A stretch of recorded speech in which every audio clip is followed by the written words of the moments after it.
Well, we were humbled by the interest from the community here, the access to the Parliament building to be able to talk about these important issues. These are questions that, as we said in the various peace talks, don't just affect faraway countries, but it affects all our societies back home as well. And there are many of the same lessons that we can learn to improve our own inclusivity in our societies in Europe. Peace, what does that mean to you personally? Peace to me is that people can pursue their dreams and their hopes. That there are no big barriers to that because of artificial reasons of discrimination or of lack of access to opportunities. Peace is really about people being able to live out their dreams. And I think, as we said, it does require a basis of human rights, it does require a basis of quality of life and of security and development. They all go hand in hand. So what's the biggest challenge right now, do you think, for Interpeace and for the world peace? What is our biggest challenge? I think the biggest challenge is that we still think that we can build peace through weapons. We build peace through war, and that's not the case.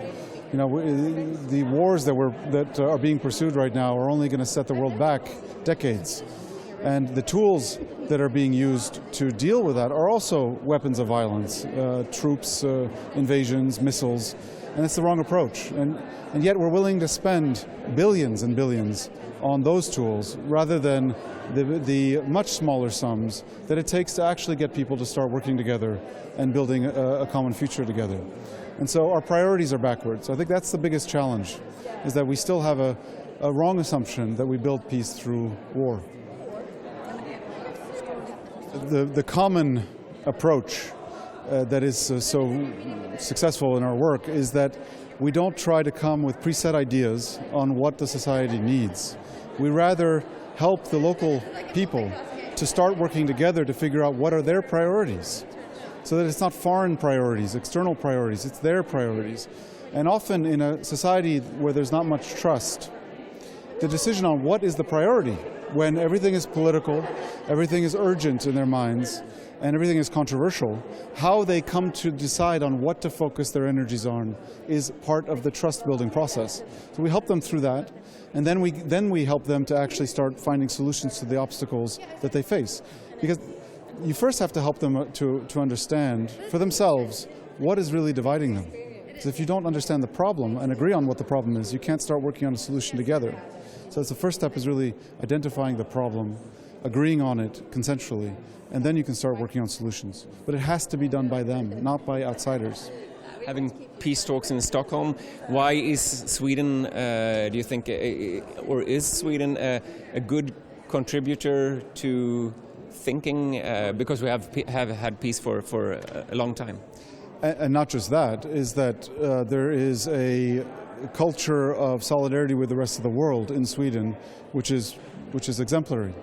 And so as we started to expand our work with the Swedish government beyond Somalia and the Great Lakes regions of Africa and places like that, and had further discussions, we realized, as I started to engage with the wider Swedish public, is that these issues resonate with the Swedish public enormously.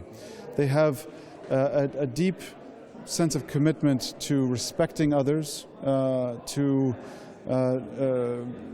caring about the livelihoods of others, and I think it's on that basis that we wanted to expand the engagement of Swedes in the work of building peace, not just because they can bring a lot of their goodwill and support to the rest of the world, but also because, as we engaged in places like Tensta, we saw that some of these things need to come back home too. And that the challenge of building peace, the path to peace, is never finished. It is a journey. It's not a destination. And so even in Sweden, as advanced as it is, as exemplary as it is on so many levels, it nevertheless has some work to do on its own dynamics. And I think the recent electoral results are an example of that. We're a wake-up call. So it's for all those reasons that these values resonate so much with the Swedish public that we wanted to do the peace talks here. If you can choose one message to bring home after this peace talks tonight in Stockholm, what would that thing be? That everyone has a role in making the world a more peaceful place. This is not something for technocrats to do. It's not something for just the government to do. Everyone has a role to play because peace starts in the home. It starts in your community and expands beyond that. If you can't have a peaceful country if you don't have peace at the local level. So every citizen has a role to play in that. And it starts with ensuring that you don't ridicule the others, that you respect the dignity of others in your communities and give them an equal place at the table to work for a better future. Thank you so much. Thank you.